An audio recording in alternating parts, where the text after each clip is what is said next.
चलो और रिश्तेदार आओ।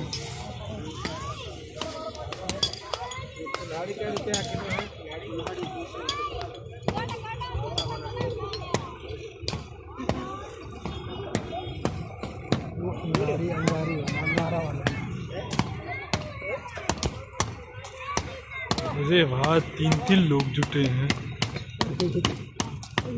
कोई एक दूसरे के ऊपर में डाल दिए।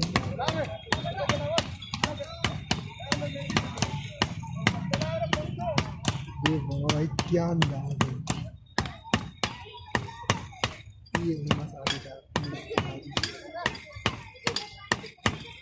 इसको कब तक मारेंगे?